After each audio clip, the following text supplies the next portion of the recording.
दोस्तों, जैसा कि हम जान रहे हैं, आज हम लॉकडाउन के समय में हैं। महामारी चारों तरफ फैली हुई है। दोस्तों, बात करूं तो हमने आपने सभी ने अपनी ज़िंदगी में पुस्तक ज़रूर पढ़ा है। कुछ न कुछ बुक्स ज़रूर पढ़े हैं, स्कूल से लेकर अपने लेटर लाइफ तक। हर एक बुक में शब्द होते हैं, कुछ पंक्चुएशन मार्क्स होते हैं, जैसे कि प्रश्नवाचक चिन्ह, कॉमा, पूर्ण विराम। इन सब के साथ साथ में दो शब्दों के बीच में स्पेस भी होता है। क्या हो अगर उन पंक्चुएशन मार्क्स को उन किताब से जो स्पेस है दो शब्दों के बीच में हटा दिया जाए, तो क्या उस पुस्तक को हम उतनी आसानी से पढ़ सकते हैं जितनी आसानी से आज तक हम पढ़ते रहे? शायद अगर हम पढ़ना शुरू करें 2 लाइन, 4 लाइन, 1 पेज, 2 पेज के बाद हम पुस्तक को यूं बगल में रख देंगे और वो हमें कठिन हो जाएगा पढ़ना। पढ़ रहेंगे तो शायद उसका अर्थ हमें समझ नहीं पाएगा।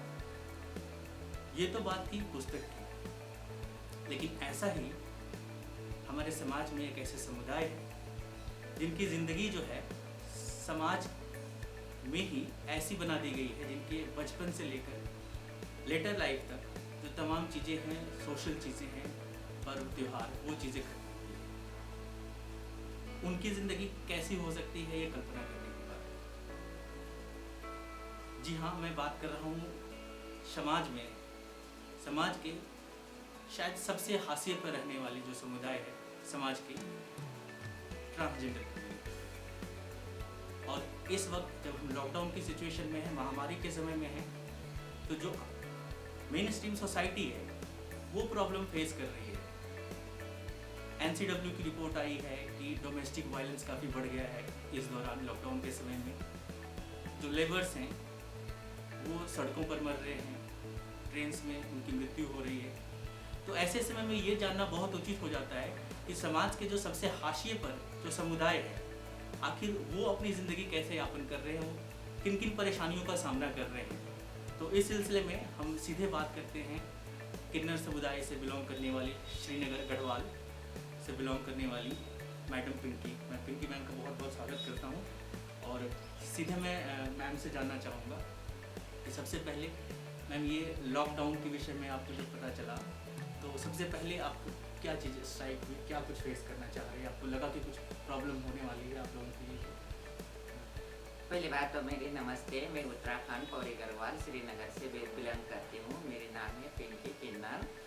अब सर जी के कहना है कि लॉकडाउन से पहले तुम्हारी क्या प्रॉब्लम होने वाली थी, क्या प्रॉब्लम थी, तो इस विषय में मैं सर से कुछ बात कहना चाह रही हूँ। अब लॉकडाउन तो हो गया अनसकी सर जी, हमें कुछ मालूम ही नहीं था हमारे साथ क्या परेशानी आएगा, क्या परेशानी होगा, ये कुछ बात की भी हमें अंदाज़ा नहीं था। अब क्या करें, अनसकी लॉकडाउन हो गया, घर से बाहर निकलने नहीं पा रहे थे। अब अपने पास में जो भी 2 पैसे थे उसी से अपना यापन कर रहे थे, गुजारा कर रहे थे। अब जो भी पास में 2 पैसे था वो भी ख़त्म हो गया।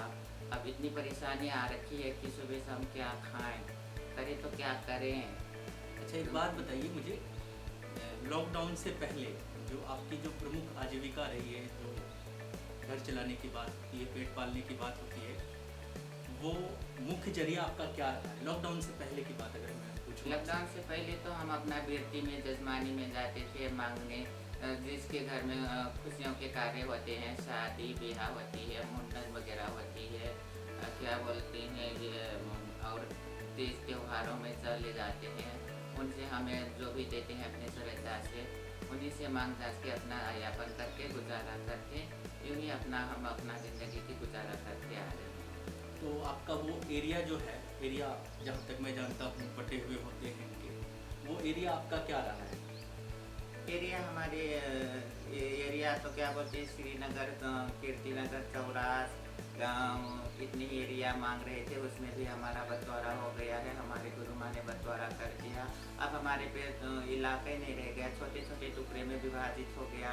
तो हमारे ये इलाके में मांग के भी अपना गुजारा करना भी बहुत भारी पड़ गया, अपना पेट पालना भी बहुत परेशानी हो गई, हमें बहुत मुश्किल हो गई। मतलब जो चीज़ें पहले से जो थी लॉकडाउन से पहले, वो भी काफ़ी परेशानी में आप पहले से चल रही थी? लॉकडाउन होने से पहले से प्रॉब्लम में चल हम रही। प्रॉब्लम में हैं। हमारे अपना गुजारा भी नहीं हो रही है, छोटी सी इलाका है। अब तो फैंसीनेबल ज़माना हो गया, मॉडल ज़माना हो गया, इतने बच्चे भी नहीं होते हैं, शादी ब्याह भी इतना नहीं होता है। और ऐसे तो हम खुशियों के माहौल में सिर्फ जा सकते हैं मांगने के लिए। ऐसे बेमतलब के तो हम किसी के घर में जाके मांग के ला भी नहीं सकते हैं। इसीलिए हमारी बहुत ही परेशानी हो रही है। अच्छा, एक बात बताइए, लॉकडाउन के बाद की जो सिचुएशन है, जैसे कि आप मांगने की बात होती है तो दुकानों में जाया करते होंगे श्रीनगर के, तो दुकान बंद है भी तो लिमिटेड हैं, और है अगर चल भी लिमिटेड है समय से, तो लोग पहले से परेशान हैं, पैनिक है। ऐसे समय में आपने वहाँ से जाने की कोशिश की, लोगों से बातचीत करने की कोशिश की है इस सिलसिले में कि आपका भी ज़िंदगी जो यापन है वो सुचारू रूप से चलता रहे? ये लॉकडाउन की बात के बाद नहीं की, बल्कि हमने दुकानों में तो साल में 2 बार मांगते हैं। एक होली के खुशियों में मांगते हैं, एक दिवाली की खुशियों में मांगते हैं। अब तो वो समय तो है नहीं, होली दिवाली के समय तो है नहीं, तो लॉकडाउन के बाद भी हम उनसे जाके मांग नहीं सकते हैं, क्योंकि बेचारे वो भी परेशान हो जाते हैं। तो हम सिर्फ साल में 2 बार मांगते हैं, होली दिवाली मांगते हैं, बाकी हम नहीं मांगते हैं उनसे। अब लॉकडाउन के माहौल में तो ऐसे है कि अब जजमानी में जाते हैं तो जजमान भी खुद परेशान है बेचारे, उनके इतना परेशान आ रखी, इतनी आफत आ रखी है, अपने परिवार को कैसे पाले। अपने परिवार को पालना तो उन्हें मुसीबत आ रखी है, तो किन्नरों को कहाँ से देंगे। तो इसीलिए और हमारे बहुत बड़ा आफत आ रखी है, बहुत बड़ी समस्याएं हो रखी है। जी, हम जैसा कि बात कर रहे हैं कि लॉकडाउन के समय में सोशल डिस्टेंसिंग फॉलो करने की बात करते हैं, हालांकि it would be better to say it's physical distancing. तो ऐसे समय में जब फिजिकल डिस्टेंसिंग की हम बात कर रहे हैं, तो लोग अपने पड़ोसी को भी एंटरटेन करना पसंद नहीं कर रहे हैं ऐसे समय में अपने घर पर।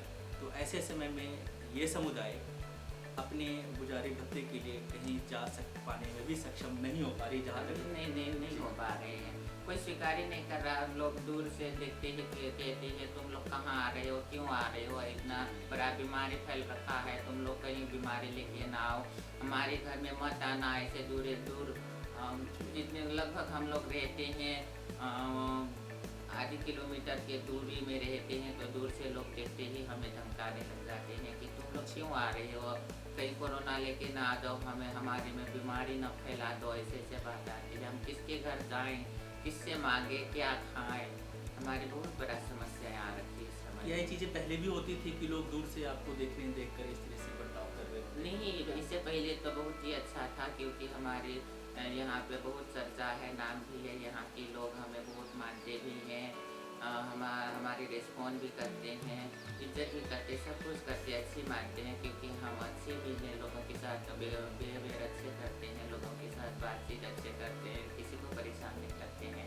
लॉकडाउन से पहले तो सब कुछ अच्छा था, लेकिन इलाके के विषय में वही परेशानी थी, क्योंकि छोटे छोटे टुकड़े में इलाका विभाजित हो गया, बंटवारा हो गया, तो छोटे इलाका में गुजारा नहीं हो रही है, वो परेशानी थी, बाकी और परेशानी नहीं थी हमारी।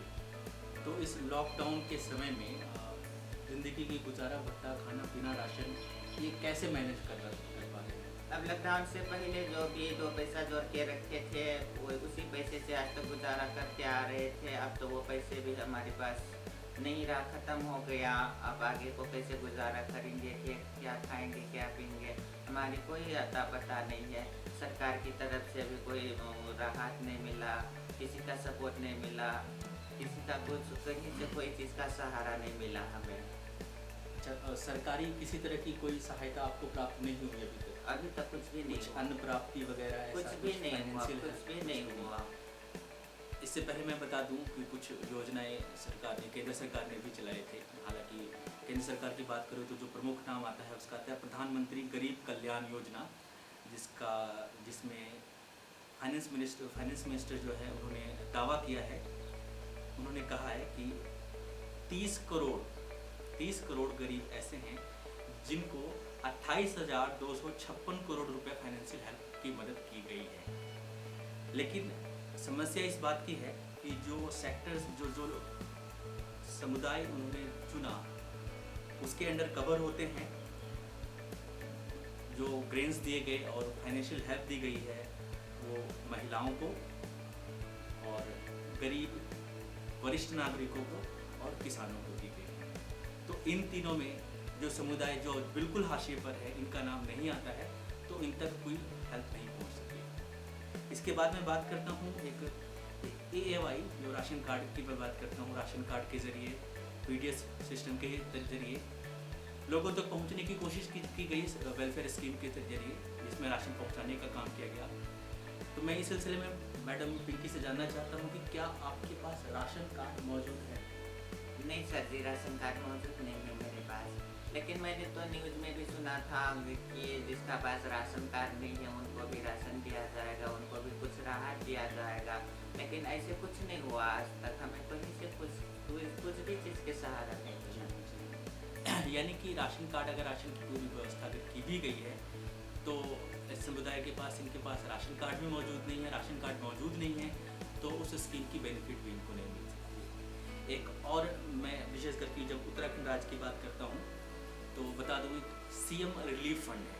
उस रिलीफ फंड से डिस्ट्रिक्ट कलेक्टर्स को 30 करोड़ रुपए आवंटित किए गए हैं, और आवंटित इसलिए किए गए हैं उन सेक्शंस को, उन कम्युनिटी को कवर करने के लिए जो किसी भी सरकारी वेलफेयर स्कीम से कनेक्ट नहीं है, जिनको किसी तरह का बेनिफिट नहीं मिल रहा है, उनको मदद करने के लिए 30 करोड़ रुपए। मैं मैडम से जानना चाहूँगा कि जब किसी तरह का सोशल वेलफेयर स्कीम से कनेक्टेड नहीं है, राशन कार्ड नहीं है, तो क्या जो 30 करोड़ रुपए कलेक्टर्स को आवंटित किए गए हैं ताकि उन लोगों तक पहुँच बनाया जाए, मदद की जाए जो जिनके पास राशन कार्ड वगैरह नहीं है, आपको किसी तरह की कुछ हेल्प वहाँ से मिल पाई है? नहीं, कहीं से कुछ भी नहीं मिला है सर आज तक हमें। कहीं ना कहीं से कुछ भी नहीं मिला है। अच्छा, तो इस सिलसिले में कहीं कुछ आपने सुना हो कि कलेक्टर्स जो हैं वो सामने आए हैं, कुछ ऐसा डेटा लेने की कोशिश की हो, या नहीं आज तक कुछ यहाँ लोकल बेस पर जो यहाँ के MLA हैं उनके जरिए कहीं कुछ ऐसे कुछ काम की गई हो? नहीं है आज तक हमारे साथ। तो कुछ किसी ने ना बात करने आए, ना डेटा लेने आए, ना कुछ नहीं आया, ऐसा कुछ नहीं हुआ सर जी। हमें आज तक किसी ने पूछा तक नहीं, तो डेटा कैसे ले जाएंगे सर?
हम शुरू से पहले किट चालू करी थी, पहले 200 किट से चालू करी।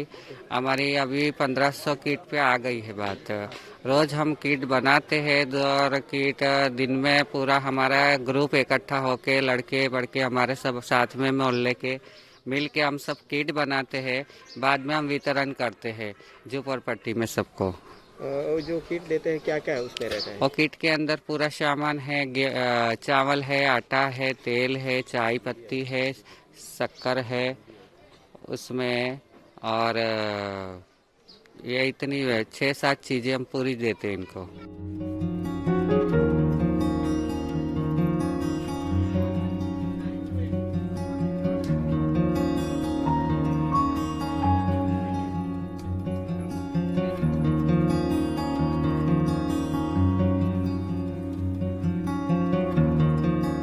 ये जो मासी लोग आपको अनाज की किट वितरण करना है, क्या लगता है कोई आए थे सरकारी अधिकारी? नहीं, अभी तक कोई नहीं आया। गवर्नमेंट की तरफ से 1 तारीख का हुआ है, 1 अप्रैल से। मेरे फर्स्ट टाइम आए हैं यहाँ से नानपुरा वाले से मासी लोग। हम लोग को बहुत खुशी हुई है, आनंद हुआ कि भाई कोई तो आए।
आपसे चाहूँगा कि फिर ऐसे समय में आप, अगर लोगों की बात करूँ, अपनी मैसेज पहुँचाना चाहते हैं तो क्या एक मैसेज देना चाहेंगे अपने समुदाय के लिए? कुछ अगर मैसेज देना चाहते हैं। बिल्कुल सर जी।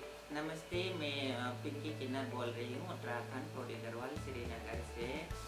क्योंकि लॉकडाउन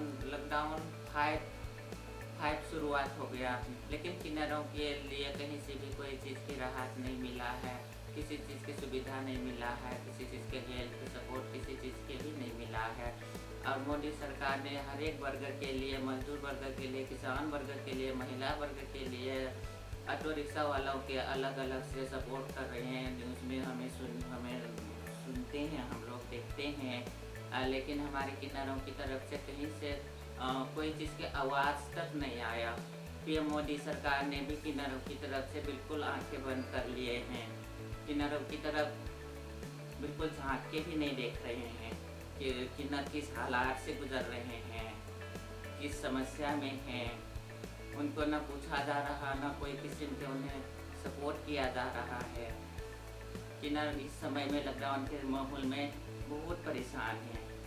तो इसीलिए मैं अपील करती हूँ मोदी सरकार से और उत्तराखंड की मुख्यमंत्री त्रिवेंद्र रावत जी से भी अपील करती हूँ कि किन्नरों के लिए भी कुछ सोचा जाए, उन्हें भी कुछ राहत दिया जाए, उन्हें भी कुछ मदद किया जाए। बस इतनी कहना चाहती हूँ। जय हिंद, जय भारत। जी, इस सिलसिले में मैं कुछ बात और ऐड करना चाहूँगी कि जैसा कि हम लोगों ने देखा है कि परेशानी तो आर्थिक रूप से इनको है ही, सामाजिक रूप से ऐसे नहीं है कि जो समुदाय, किन्नर समुदाय है, इस लॉकडाउन में कई जगह ऐसे हैं ये खुद सामने आए हैं और लोगों को राहत सामग्री भी बांटने की कोशिश कर रहे हैं जहाँ जितनी सक्षम हो पा रही है। लेकिन एक और जो चीज़ है, जो हम वेलफेयर स्कीम की बात कर रहे हैं, तो लगभग सभी स्टेट्स ने बहुत कुछ ऐसा कदम नहीं उठाया है। कर्नाटका में कुछ ऐसी बातचीत हुई है, कुछ 1400-1500 रुपये देने की बातचीत हुई, तो वो काफ़ी लिमिटेड सेक्शन तक ही सभी लोग आ भी नहीं पाए। सभी लोग खुलकर सामने आते भी नहीं हैं कम्युनिटी को एक्सेप्ट करने में। और दूसरी चीज़ जो बहुत एक सोचने वाली बातचीत है कि जब ये लॉकडाउन शुरू हुआ तो हैदराबाद का मैं एक जिक्र करना चाहता हूँ घटना का। तो जगह जगह ऐसे पोस्टर्स मिले थे जहाँ किन्नर समुदाय को टारगेट करते हुए ऐसे स्लोगन्स लिखे थे कि जैसा ये दिखाया गया था कि ये जो हैं कोरोना वायरस को बहुत तेज़ी से फैला जा सके। तो ये एक मानसिक रूप से जो सोसाइटी प्रताड़ित है अपने नज़रिए को लेकर, वो दिखाती है। लेकिन लॉकडाउन है, पैंडेमिक है, पेट भरना ज़रूरी है, पेट भरने के लिए राशन चाहिए, कुछ पैसे चाहिए। ऐसे समय में जहाँ खुलकर समुदाय बाहर नहीं जा पा रही है, हेल्प नहीं मिल पा रहा है, मैं आपसे गुजारिश करूँगा कि आप जो कुछ भी हो सकता है अपनी तरफ से कुछ हेल्प कर सकते हैं। तो मैडम पिंकी के ज़रिए, हमारे ज़रिए हमारे तक पहुँचा जा सकता है। डिटेल हम आपसे शेयर